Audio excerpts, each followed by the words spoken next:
I first noticed the anomaly on the escalator between the Metro Center Red Line platform and the G Street exit in downtown DC. It was midday, thin crowds in mid-transit. My job had shifted to remote a few months prior, but I still took the train sometimes just to maintain a shape to the week. Appointments invented for errands I didn't need. The Metro has an institutional scent. Ozone and brake dust, a hint of warm plastic, and a sonic signature. The rubber hush of escalator treads.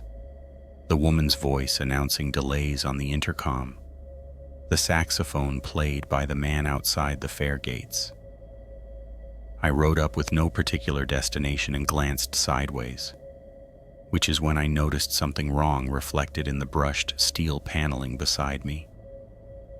My own reflection came half a beat late, not delayed like a bad video call, not a glitch, just off. My head turned, and the reflected head lagged slightly, then overcompensated, blinking too many times in succession.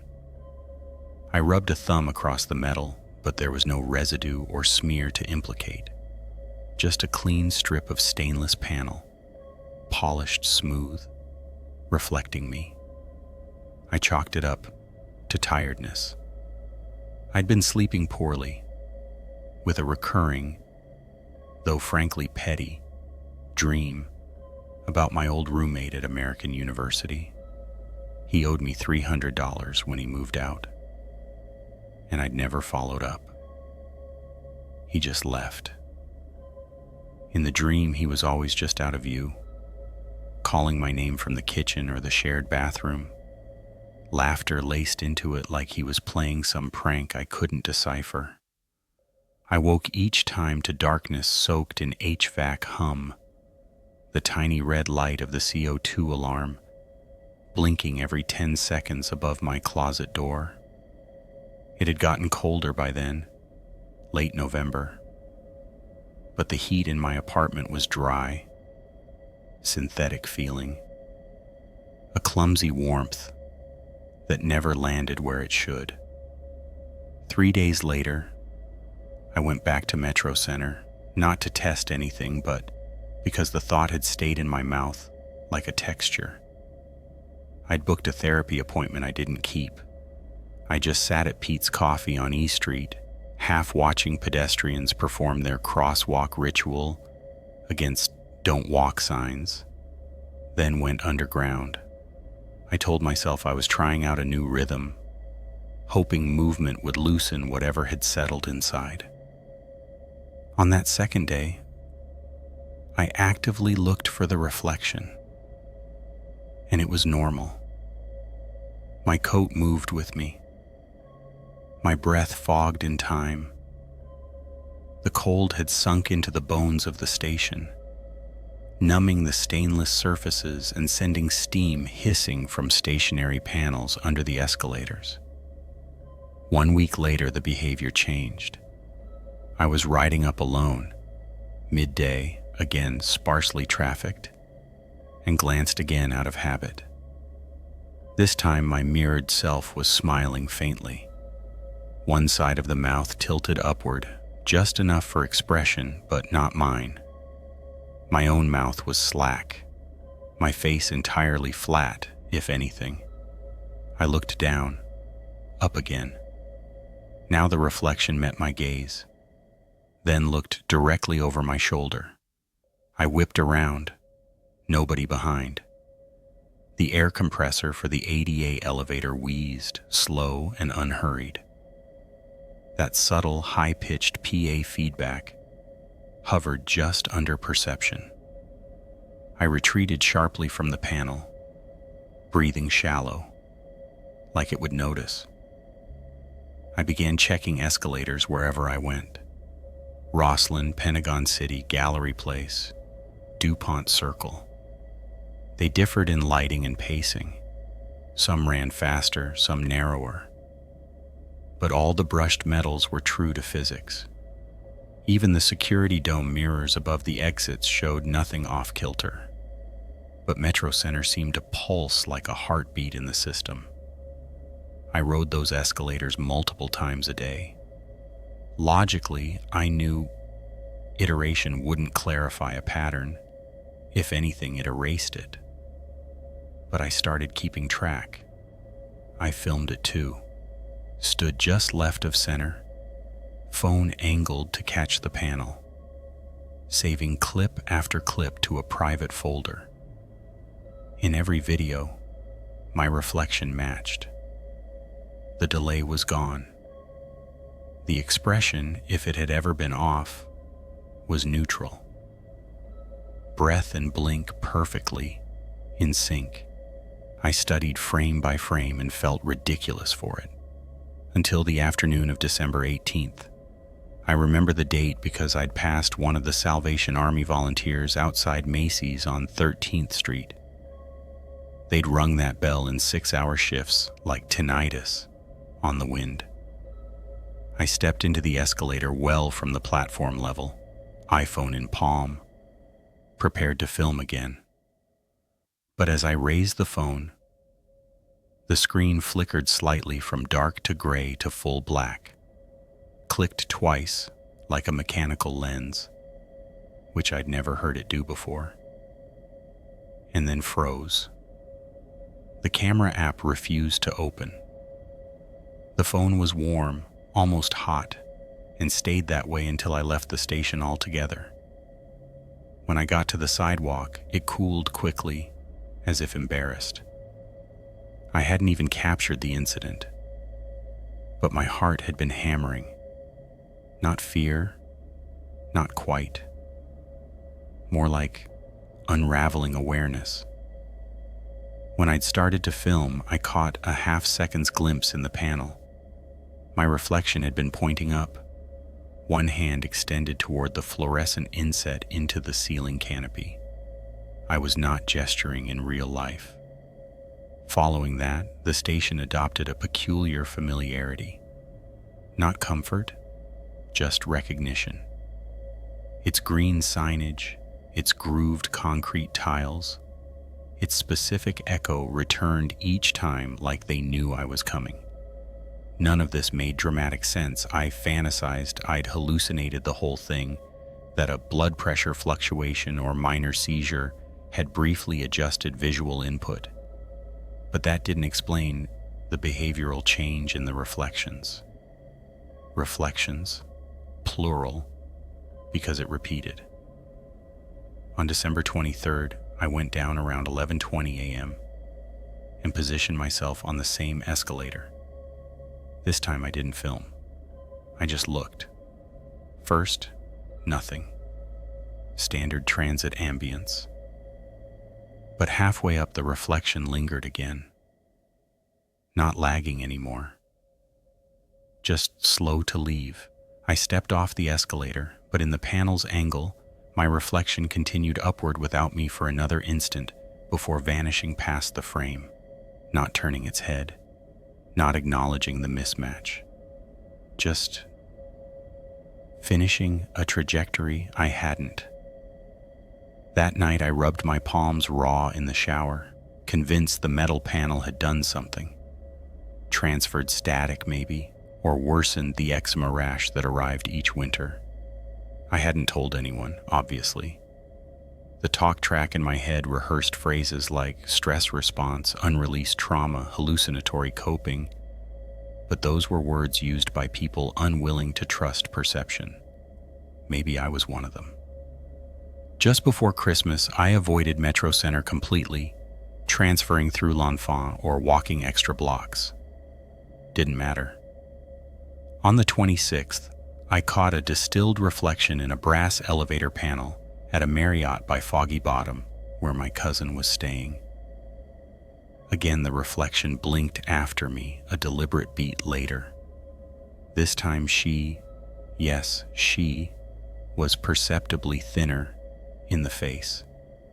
Still looked like me, but as if I'd dropped 20 pounds through chemotherapy or grief and had kept my eyebrows smoother. Impossible finesse to it. She looked right at me, lack of motion like someone caught mid-thought, then vanished with the elevator door's reflection line. That night, I combed local Reddit boards, incident reports, ghost forums, but nothing matched. Closest I found was a reported black window that held your shape in the Reagan Airport parking structure, which lacked sourcing. I stopped making appointments entirely. I began riding escalators in reverse, walking down the up, then stepping aside, then riding back up again to test angles. The station staff mostly ignored me. DC Transit weathered weirder at night.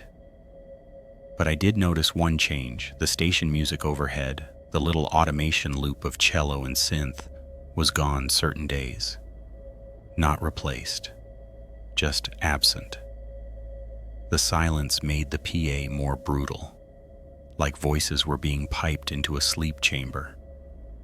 One morning I trailed a fellow passenger, middle-aged man in a faded Nationals cap, up the escalator, and I saw his sleeve in the reflection twitch independently.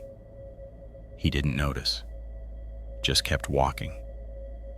When I caught up outside, I passed him on the sidewalk and looked deliberately to see if his coat was tattered or singular in some trackable way. It wasn't.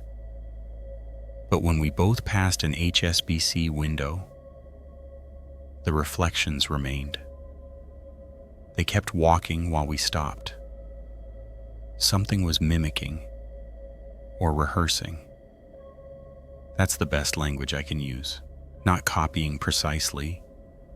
There was intent in the deviation. Small course corrections like an actor trying on my role in a mirror. Sometimes a gesture would trail, or a blink would anticipate incoming dust, or the eyes would flick horizontal, as if following a wordless prompt. I hadn't even told Julia about this. We'd started seeing each other early November. When I revisited my camera roll, it was there. The earliest clear lag in a group photo taken on November 9th at the sculpture garden near the National Gallery. I'm half in frame, leaning out from behind a twisted calder, smiling slightly. But my eyes are off-center, not looking where they should be. Not just unfocused, but calculating, like I wasn't part of the joke. Julia had sent me that picture, that version of my face, that first anomaly. It had already begun. I deleted the photo. Then 2 nights later, rechecked the deleted album out of anxiety. Gone. Completely. Not even a placeholder thumbnail. I began seeing the lag in chrome toasters, subway tiles, the glass case outside the Smithsonian Castle Cafe. Always briefly. Minor gaps. But only if the surface wasn't shown directly. Indirect angle, soft light, no flash. They never moved while watched. On January 2nd, I returned to Metro Center at 4:33 p.m., nearly rush hour. Crowds positioned me too far from the escalator wall for correct angle, so I waited. A train whistled below us, litter dancing in the updraft. A woman coughed 3 steps down. She had a baby stroller folded under one arm. I moved to a better position. From there, I could see it perfectly. My reflection stood still 2 steps behind me, not mirrored to any surface, just standing behind, inside, me. As people passed, their reflections refracted along the brushed panel. Mine remained central. It closed its mouth, then opened it again smoothly. Mimicking breath, I think. Then the lights on the edge of the escalator flickered out. Just the motion lights, the green runners along the steps. The PA stuttered. No announcement. just 60 seconds of dead air. In the following days, light bulbs at home began failing in sequence, all warm-hued ones first, then daylight LED. I replaced them once. They failed again.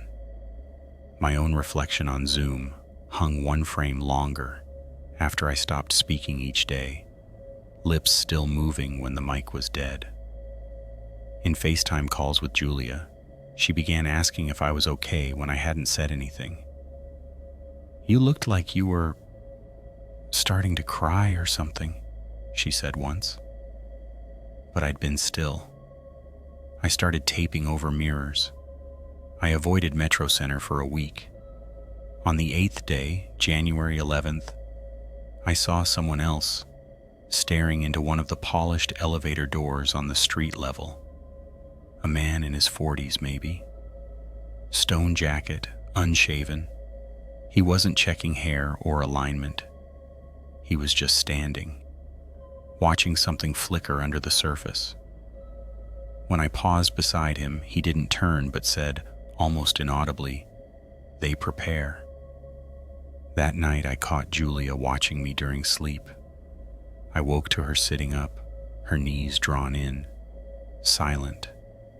I asked if she was okay, and she said nothing. She just shook her head once, very slowly, and lay back down. Yesterday, my Metro card failed to register on tap, barely grazed the reader. The system let me through anyway without charging. Same with exit. Escalator lighting curved wrong again. Perspective felt off. I'd pass a steel divider and catch an echo of myself, flickering one frame out of sync. The elevator panels behaved like water now, like something submerged just beneath. I thought about the shape behind me on that last ride, standing still, breathing slow, practicing. Tonight I returned to the escalators carrying a compact mirror. I held it backwards over my shoulder to test the delay. I watched as my reflection moved opposite me, climbing without effort. Her heels lifted in tandem, but neither calf compressed or pushed step to step. Not walking, just progressing. I stopped moving. She didn't. Now, upstairs, the CO2 alarm blinks red every 10 seconds. My kettle won't boil. I turned on the camera and left it filming the bathroom mirror. I walked out, came back an hour later, only to find 2 frames missing. The time code skips, yet shows nothing. She doesn't mimic anymore. She remembers. And when I sleep, when the lights click out in the Metro Center tunnel, and the HVAC hum slows, it is no longer her reaching from the mirrors. It is me, only further.